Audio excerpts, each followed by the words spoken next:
the beginning, there was nothing.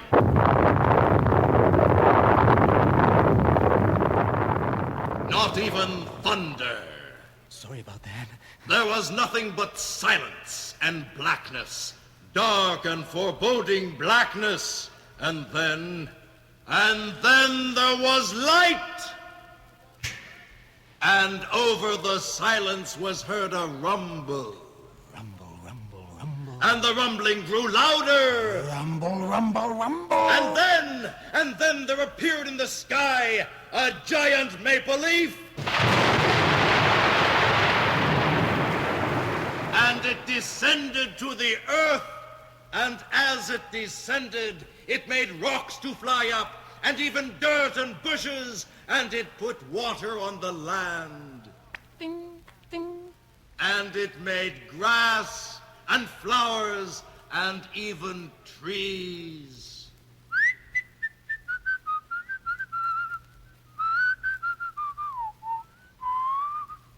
And the maple leaf looked round, and it called this place Canada.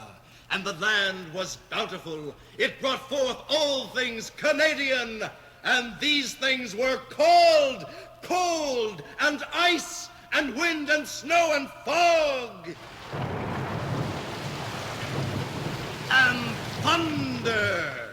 I did it right. I did it right. This was the dawn of Canada, and the maple leaf stirred, and there were birds. Cheep, cheep.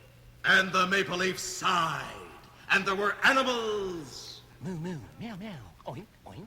And then the great maple leaf lay on the ground, exhausted. And it did what all maple leaves were to do after that. It decomposed. And then there were crops. Wheat and barley and corn and potatoes, tomatoes, cabbages. And oranges flown in from Florida. So this was Canada in the beginning, before man or woman, when animals multiplied and wastelands became fertile plains, molding the heartland into a place fit for habitation. Then came a second great maple leaf.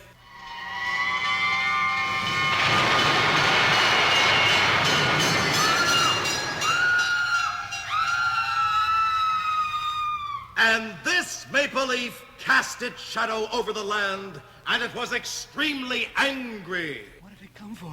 What did it want? It came for one reason. What reason? To destroy the sound effects man! Oh.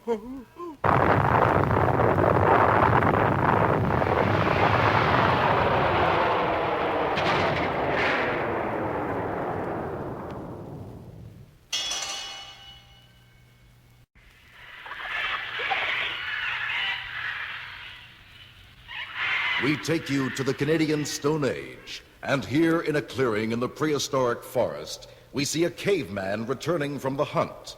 He greets his wife. Ugh. Ugh. Ugh, ugh. Ugh, ugh. Ugh, ugh, ugh. Ugh, ugh, ugh. Ugh, ugh, ugh. Ugh. Oog. Oog. Oog. Oog.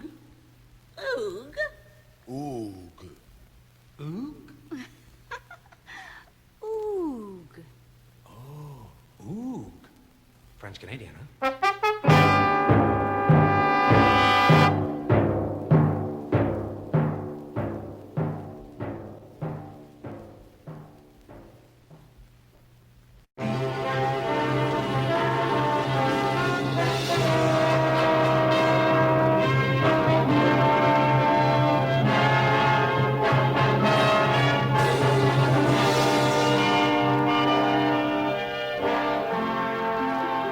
From across the seas came strangers to discover this great new continent.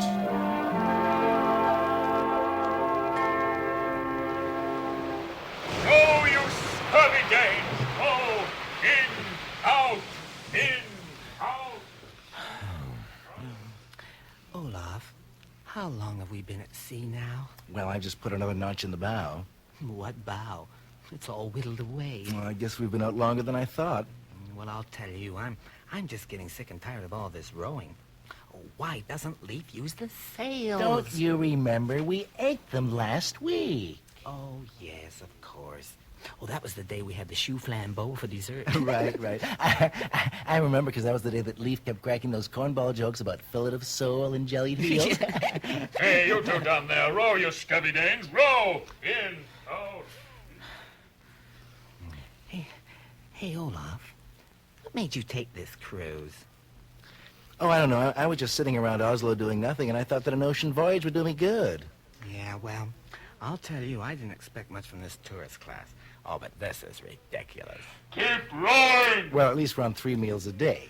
Yeah, but I'm running out of clothes to eat. Hey, are you going to dress in your leather jacket for dinner tonight? Are you kidding? I'm eating it for dinner tonight. Hey, watch out. Here comes Dora Dane now. Oh, boy. Are you complaining about the conditions aboard my ship here in the tourist class? No, Leaf. It's just that unless we reach land very soon, you're going to have to buy me an entire new wardrobe. Land ho! Land ho!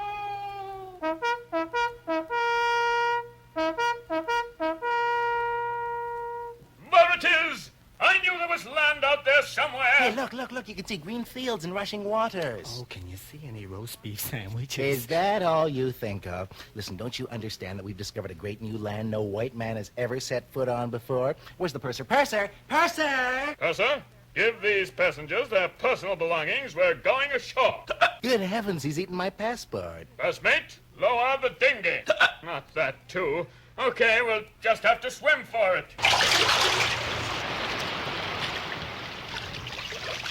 I'm going to Bermuda next year. These economy cruises are for the birds. Oh, I'm with you.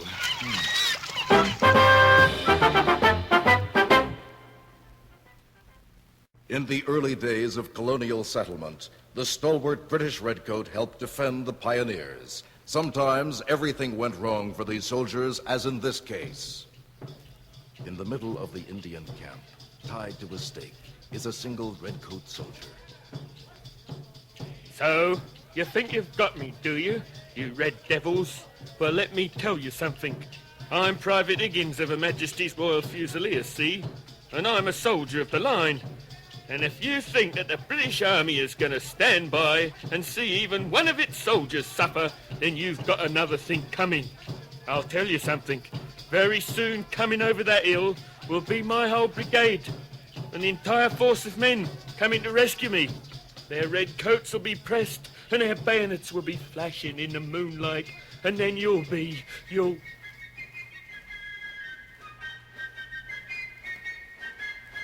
that? Do you hear that, you Indians? They're coming. The redcoats are coming. Uh-huh. I told you, didn't I? Didn't I, eh? Over here, fellas. Look at him. Line upon line of them redcoats. And the Union Jack flying up there. What a sight. Get him, redcoats. Come and get him. Oh, you Indians in for a shock now. Sick 'em, you lovely boys. Brave for the thin red line. Long live the king. Oh, come on, boys. Come and get me, boys. Here, you guys. No, over here. Here, Private Higgins. No, over here. What's the matter with you? Hey.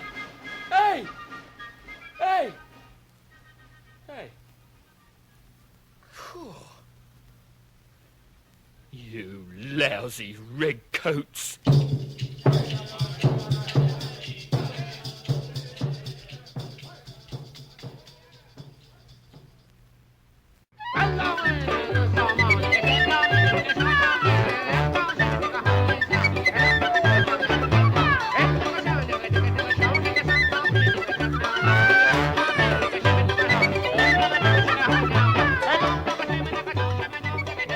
In the backlands of Canada, way back in the early days, lived the sturdy trapper, whose only mode of transport was sometimes the canoe.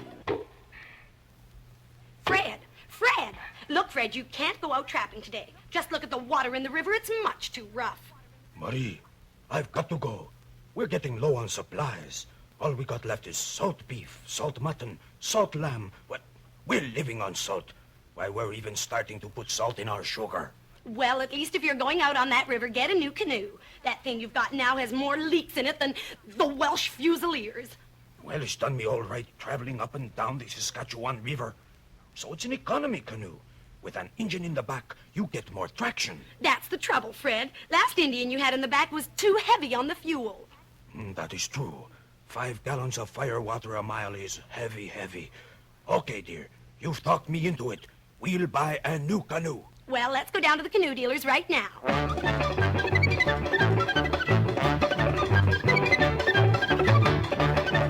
Here is the place. Sweet Sue the Indian Giver. From here on, you're on your own. Kinda catchy. We have a canoe to suit you. Trades are easy. 2 beaver pelts, and you paddle away. Looks good. I don't know. You can't trust these used canoe dealers. I don't want to buy a lemon like old Pierre did. You mean that one with the funny shaped bow? What was it called again? An Edsel. Well, we'll just have to be very careful. Watch out. Here comes an Indian salesman now. How? How much? I don't like him already. Welcome to Humble Canoe Lot. You in market for used canoe? Well, I'm not quite sure. Could you show us a few new canoes? This one, latest model. New safety features, collapsible steering rudder, padded bow, and power-assisted paddle. What sort of guarantee? Lifetime. If you not like canoe, I shoot Indian who make it. Could I have a test paddle? Sure. I get demonstrator. Unfair, unfair. Down with unfair practices against Indians. Down with living on reservations. Down with white man's policies. She one of best demonstrators. Little screaming picket. Hop in. We go for test.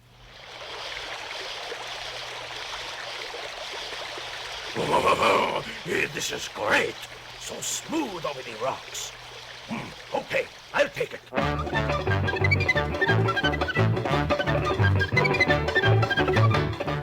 They're gonna take it, boss. Good.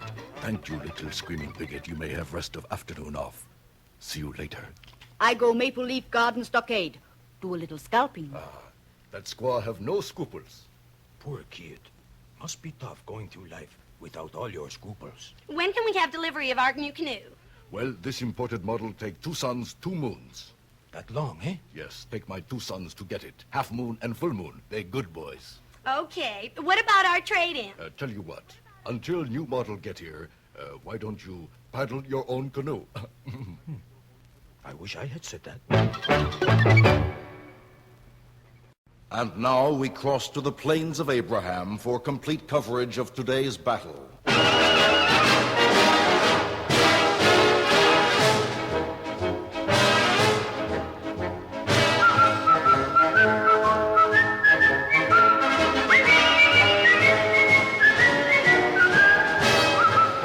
Hi there, battle fans. Welcome to ABC's Wide World of Wars. Last week we brought you in living color the Battle of Trafalgar. This week, from the beautifully prepared Plains of Abraham, we're about to see another all-time war classic, the English versus the French. The winner to receive Canada and the World Championship. The French, in their dazzling white and blue uniforms, are already out in the field, plains, and it seems to me at this time that they're facing the wrong direction. I haven't spoken to Coach and General Montcalm as yet, but we must suppose he knows what he's doing. The British team have yet to put in an appearance here today, but I was talking to Coach and General Wolfe earlier, and he assured me that he had a few strategic moves up his red-coated sleeve to surprise the French. There goes the first shot of this battle, and it looks like it was fired by a Frenchman. Yes, it was. He shot his own left toe off. No score. Just listen to that crowd, folks, as the British enter the field, taking the offensive straight away before this very partisan French crowd. They've gotten in behind the French by climbing up the cliffs. This is the same technique that worked so well against the Indians in last year's Uprising Bowl, seen right here on ABC in color. Now the British are moving forward. The French left flank is wide open, and look at that British cavalry go. A gain of about 40 yards on the play.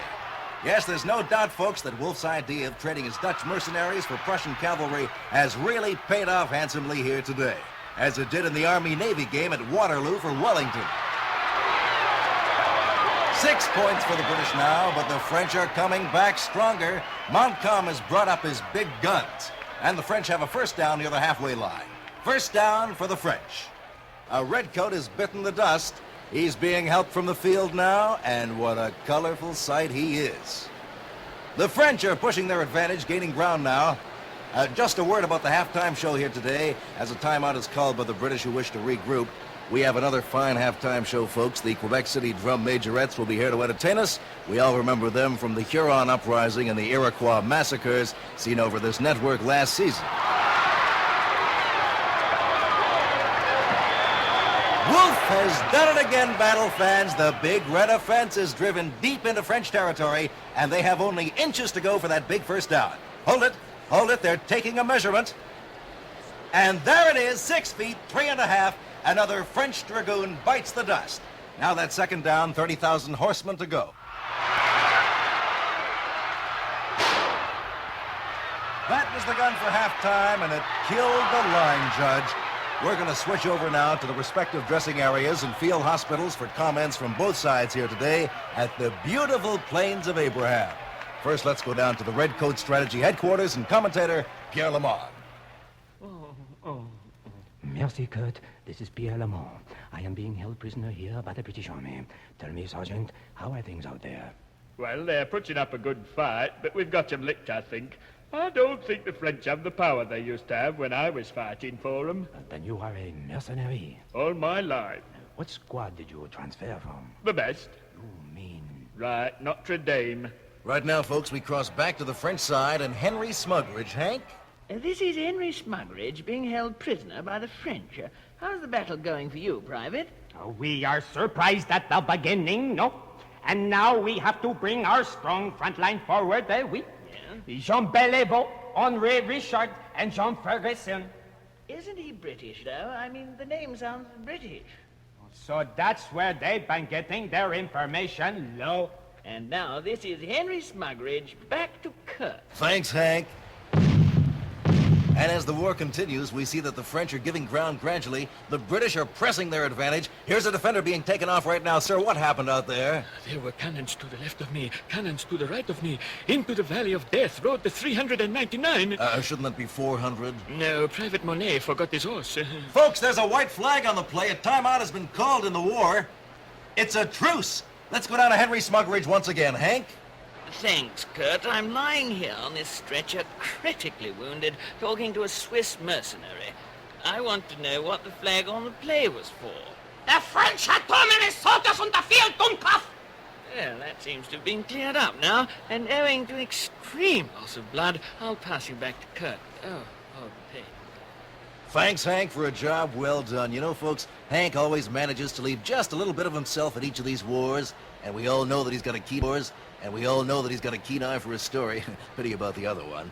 Well, looks like the game is nearly over for the French here today. The British squad's offense is just too strong for them. It's a red coat here, red coat there, here a red, there a red, everywhere red coat.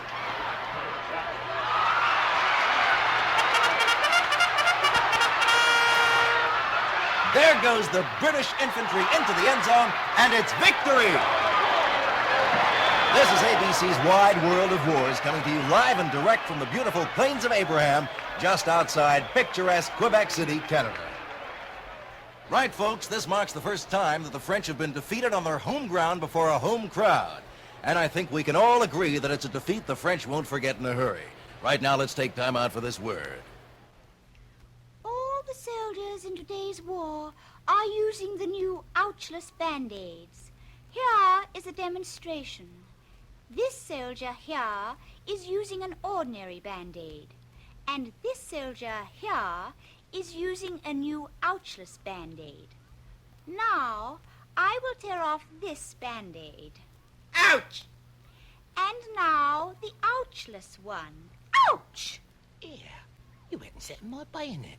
Well, that ain't ouchless. Right. Stay tuned to the station right now as we take you to the Poison Dart Blowing Championships being held in the Amazon jungle. As you'll remember, folks, the U.S. entry was disqualified when instead of blowing, he inhaled. Next week, right here on this same station, a repeat of that Blue Water classic, Battle of the Nile with Lord Nelson. And now this is Kurt Howdy saying, as the French do, au revoir, speaking for the late Henry Smugridge and the late Pierre Lamont, as well as all the many ABC technicians wounded in today's action.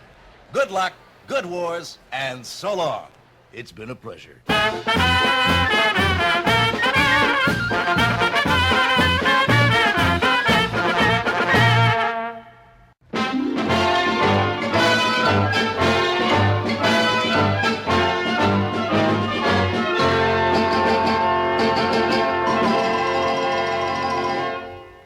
Canada had many heroes and one memorable heroine in its long history. Could this be her approaching the customs shed at the Canada-U.S. border?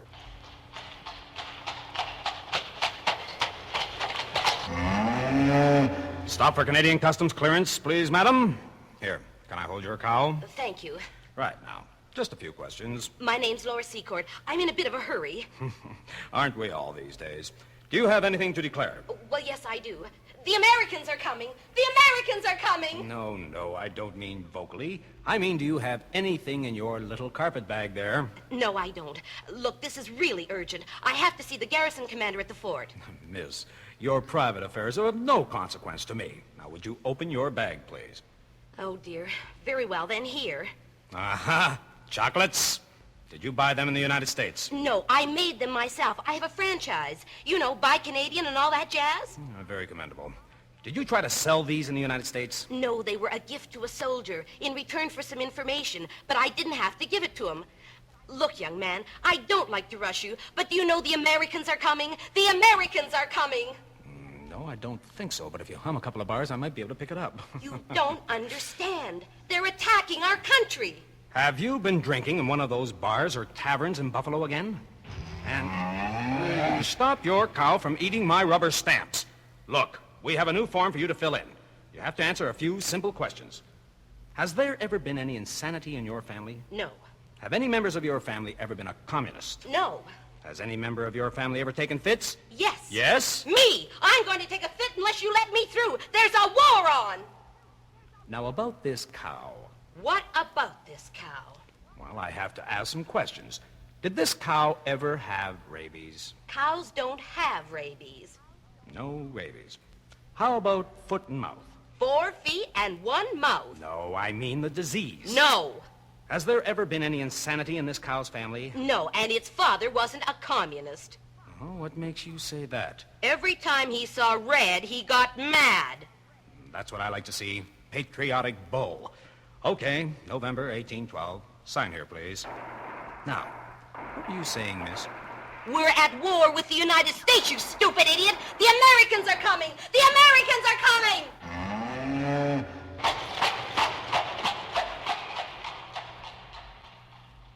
Well, takes all sorts to make a country, I guess. Next, please. Name? General Hull, U.S. Army. Anything to declare? 60,000 horsemen, 53 cannons, and 93 wagons of provisions. Reason for entering Canada? Oh, just going over to do a little shopping. I see. Just a few simple questions, sir. Has there ever been any insanity in your family? Nope. Has any member of your family been a communist? Nope. Has any member of your family ever taken fits?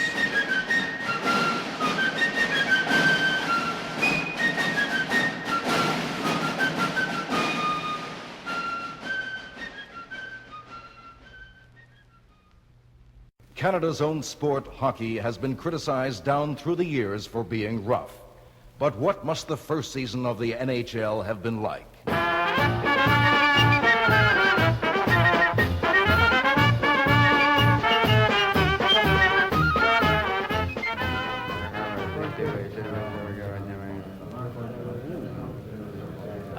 Okay, you guys, settle down, hey? Right. Now, that was a tough first period. And I think the score 123 to 122 proves that both teams need a little more strength in defense. Now, this is the first season of the NHL, and things are bound to improve. Now, we hope next week to have uniforms for you guys, as I realize that you must be quite cold in those striped pajamas. Now, some of you are complaining about the amount of injuries, and quite rightly so. But remember, the bashed-in heads, mangled legs, and broken bones of today will be the scar tissue of tomorrow. So much for humor. Now let's get down to tactics. As you know, last week's game ended in Lake Winnipeg. Well, we're going to start a little later than August next season to allow the ice to harden a little more. Now, Harrison, the opposition goaltender, is good, Johnson, good. But you better cut out the threatening letters to his wife and daughter. Ain't going to help any. Now, we've received 3 penalties in that quarter for having too many men on the ice. At one stage, I counted no less than 73 men on the ice. Now, we all know that that's 2 more than the regulations allow. Oh, and remind me, I must warn the fans not to throw things on the ice. If you'll recall, during the first period, Mr. Peters held up the game by throwing something on the ice. Now, it took 4 minutes to scrape his wife up, and that's too long. Oh, by the way, the guy who took a face mask home with him and robbed the Hudson's Bay Company, well, he's gonna have to sit out 2 games. Butler, you're playing a great game, boy. You other guys should take a leaf out of Butler's book. Look at him, a superb athlete. Look at those arms, that barrel chest. And I'll bet under that plaster cast there's a pair of legs on the mend. Right. Now, are there any questions here today? Eddie? What's the little black thing you've been sliding around in the ice? Well, that's a puck, Eddie. Now, any other questions? John? When do you get paid? Next question. What's our motto for this week? Tough, tough, tough. And our Bible quotation, an eye for an eye and a tooth for a tooth. Now, we're all right with the Lord because we left a trail of eyes and teeth from here to Halifax. Now, when do the new rules for next season come out? Well, actually, guys, I've got the rule book right here. I'm going to read some of them to you. Now listen, you men. Do not shoot the referee. You could get a penalty. Now, don't eye gouge, swear, or trip, or give any linesman a fat lip.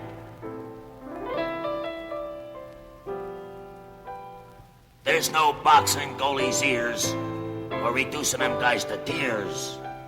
You keep those sticks from flying high, and during games, no drinking rye.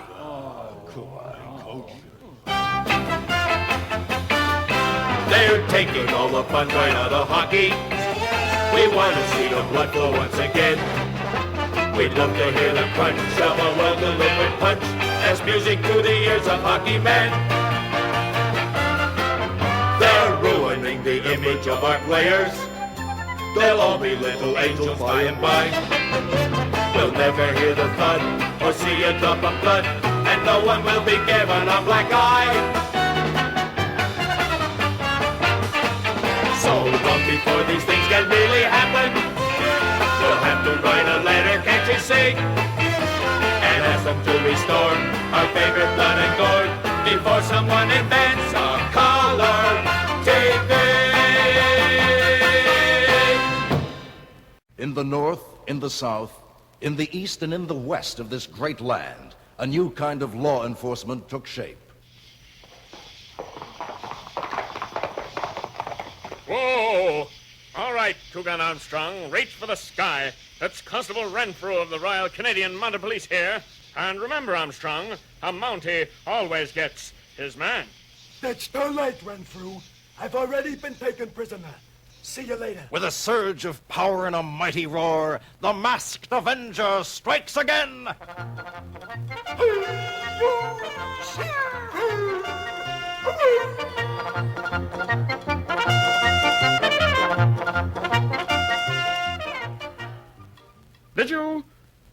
Did you ever have one of those days? Oh, that masked man. He's always... As Canada became a nation, its maps were drawn up. The boundaries of the various provinces were finished by expert craftsmen. We have with us tonight one of Canada's earliest and greatest map artists. What is your name, sir? Herman of Farnbarmer. Mr. Farnbarmer, I believe you have an interesting story to tell us about your career, sir. Yes. You see, I am a map artist, and a map artist who specializes in... Can you tell us exactly what you do? Oh, surely. I specialize in doing maps of the province of Saskatchewan. That's all I do, just maps of Saskatchewan. Is this a difficult job, sir? Well, I don't know whether you're familiar with the borders of the map of Saskatchewan. Well, perhaps you could explain, sir. Oh, certainly, sir. Happy to. Well, now, let's see. We have a straight line running across the bottom that separates us from the good old USA. Then on one side, going straight up, we have a line that separates us from Manitoba. And on the other side, a straight line that separates us from Alberta. Canada. And then across the top, another straight line that separates us from the North Country. Easy, eh? Well, why do you say that you're in such demand in Saskatchewan then, sir? Well, for a great many years, I have been turning out, about 300 of these maps a day. Do people buy them? Oh, they did, yes. But the bottom has dropped out of the market. Now, I mean, there are just so many people in Saskatchewan. I like that word. Saskatchewan. Would you please say that to me? Saskatchewan, Yes. Yes, I like it. What are you going to do now, sir? Well, things are pretty quiet at the moment, so they've loaned me to Wyoming. I'll be doing their maps for a while, yes, and then moving on down to Colorado. Well, aren't they all just straight lines as well? Oh, right, yes. In fact, Wyoming is almost square. But don't let those Wyoming people hear you say that. No. Why do you do this kind of work, sir? Well, now, let's just say that it's extremely satisfying to know that you had something to do with mapping a part of the world, yes. Have you ever thought of branching out into something like the coast of Scotland? Are you joking? No. No, you've got to draw the line somewhere. What of the Canada of today? This great country fitting into the world community, doing its share toward shaping the globe. Canadians are in many unlikely places serving the United Nations. One such place was, until recently, the hotly disputed Gaza Strip.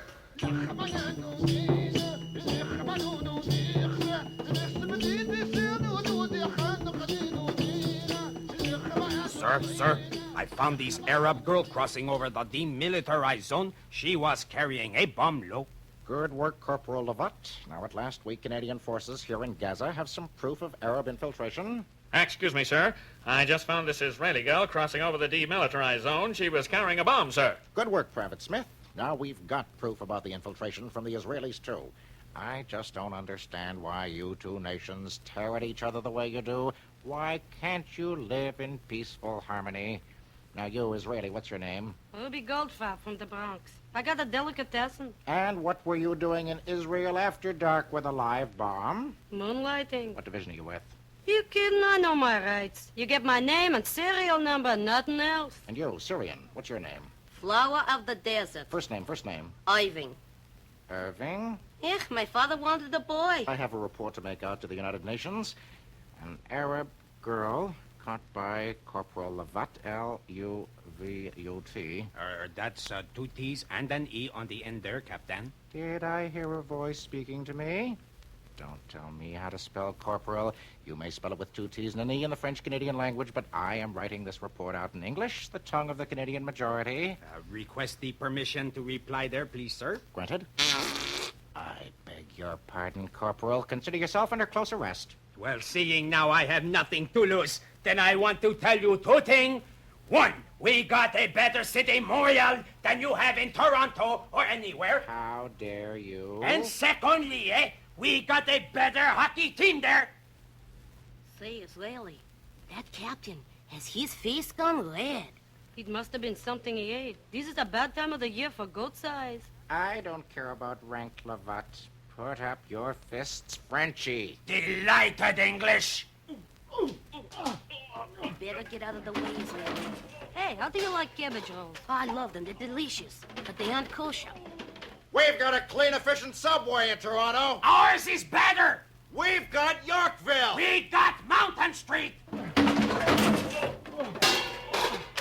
Hey, Aaron, what do you do for a living? I paint the posters for the YMHA in Cairo. I can turn out for a day. They call me a 4-poster Bedouin. Say, that's not a bad joke. You ever thought of comedy? I know some people in the Catskills. Listen, let's go for a little walk and you can tell me all about it. We've got the wonderful St. Lawrence. It's polluted. We got Lake Ontario. It's polluted. We got the Place Ville-Marie. We got the Toronto Dominion Building.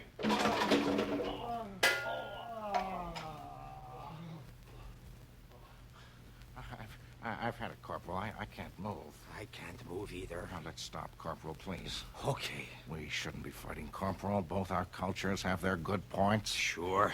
We can all live together under one happy sky. Divided, we fall. But together, we are strong. Right. Let's shake, mon ami. My friend. Say, Captain, have you ever met any of those weirdos from the Vancouver there? Well, I say, do we really need them out there? I mean, the Rockies are a natural barrier. Why don't they just go off and become part of the USA? I mean, we don't even speak I know about that, that. sir. I've seen them so many times. Today, Canada is rich, its people vital, and on any night of the week, you can hear in any Canadian home scintillating conversation. Hello, come in. Let me take your coat. Thank you. What a nice place you have here. It's cold outside. Yes, it is. What a lovely living room you have here. You like it? I got it out of the Eaton's catalog. We had it roped off last week. Let's go down to the basement. We'll be more comfortable there. What a lovely basement. So cozy and comfortable. What will you have to drink? Rye and ginger ale, please. Me too. It's cold for this time of the year. Yes, but I like the Four Seasons. How's your car? I just bought a new Pontiac, two-door Fawn, power steering, power brakes. So did Fred. What about the hockey? I think the Leafs will win it this year. What about the economy? Canada's going to the dogs. Too many foreigners. Yes, too many foreigners. That's the trouble. They're like the Americans, too pushy. I couldn't stand to live like the Americans. I just don't seem to have anything to say to them. Me either. Hello, come in. Let me take your coat. Thank you. What a nice place you have here. It's cold outside. Yes, it is. What a lovely living room you have here. You like it? I got it out of the Eaton's catalog. We had it roped off last week. Let's go down to the basement. We'll be more comfortable there. What a lovely basement. So cozy and comfortable. What will you have to drink? Rye and ginger ale, please. Me too. It's cold for this time of the year. Yes, but I like the Four Seasons. How's your car? I just bought a new Pontiac, two-door Fawn, power steering, power brakes. So did Fred. What about the hockey? I think the Leafs will win it this year.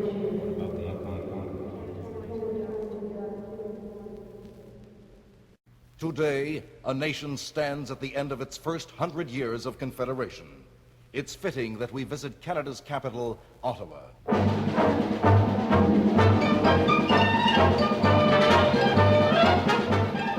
Over the years, Sophia Loren's Rome and Elizabeth Taylor's London have been presented. Now we proudly present Gerda Mundslanger's Ottawa.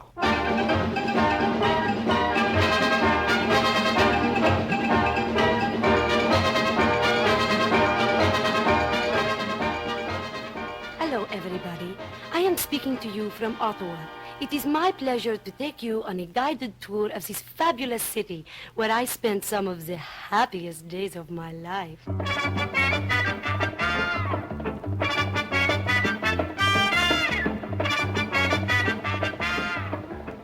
Here on the steps of the Parliament building, all the great Canadian politicians pass in review. If you were standing here with me today, you would see many a familiar face, as I see many a familiar face. Of course, some of these familiar faces looking at me are getting a little shocked. Oh, how I wish this was colored television. They are such a lovely shade of red. This is Parliament Hill, and as I stand here, I can see some of my favorite politicians going over the hill.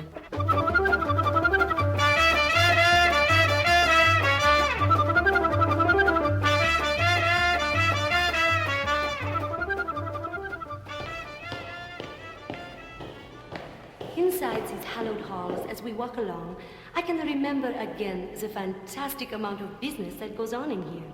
Serious business. And funny business, too. Just think, through these very same halls walked all the greats from Canada's past. Sir Johnny MacDonald for Confederation, Louis Saint Laurent for Canada, and Laurier Lapierre and Pat Watson for CBC. Here is the visitors' gallery overlooking the House in session. From here you can look down and see the nation's business being discussed. Let me just lean over and see.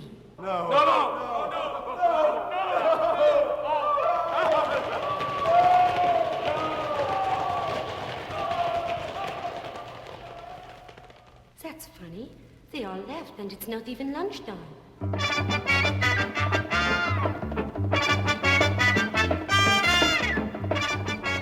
As we walk on, we come to the office of the defense minister. Let's open the door and listen. Perhaps we can hear something interesting about Canada's defense plan. Bang, bang! You're dead! Now count to 10. Now down this long oak-paneled corridor to the office of the Prime Minister. Let's hear what's happening in the world. The World Series game between these two great baseball teams will resume after this message. And right next door, Canada's Finance Minister's office. Let's hear how our country's financial affairs are going, shall we?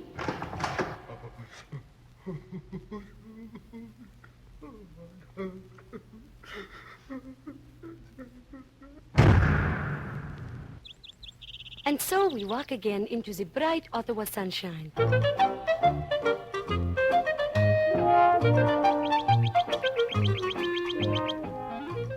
I have spent many pleasant hours sitting in this beautiful Ottawa park, listening to the twittering of the birds and the panicking of the politicians. I love Ottawa in the springtime. I love Ottawa in the fall. And you know, a lot of Ottawa loved me too, for a while, darlings.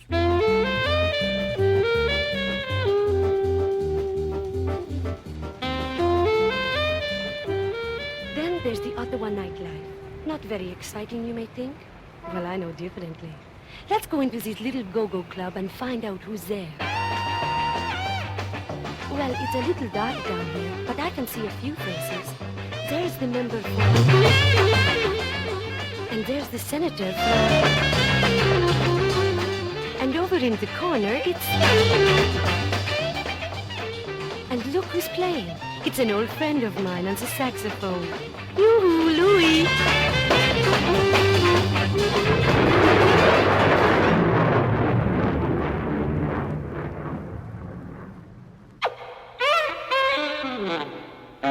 That's funny. He swallowed his sax.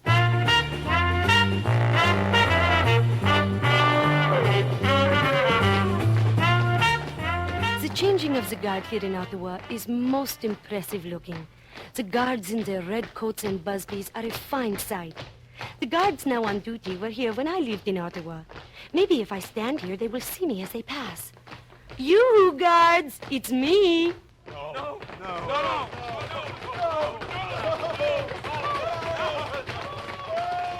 I've heard of double time, but really, boys.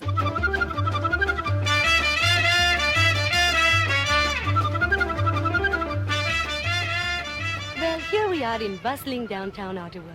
The tall buildings and hurrying people show us the prosperity of this great metropolis, revealing the wealth that we have all shared from time to time.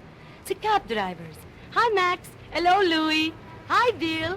Hey, Herbie. Hello, Harry. Hi, Cynthia. The police.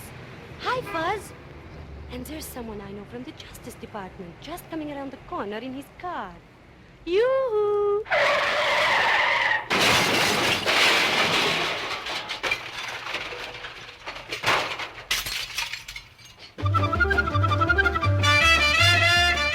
Wherever I walk in Ottawa, I see places that are familiar to me. The Chateau Laurier, where people go for a spot of lunch. There's one of my favorite waiters. Yoo-hoo, remember me? Not you!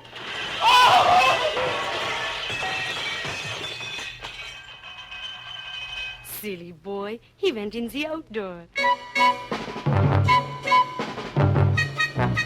Well, my friends, I hope you have enjoyed my Ottawa as much as I did. And now, as the Parliament buildings slowly sink into the Ottawa River, and I return to the deportation center, we bid farewell to Ottawa. As I say the words that strike fear into my many acquaintances. Auf Wiedersehen. We'll meet again, sweetheart.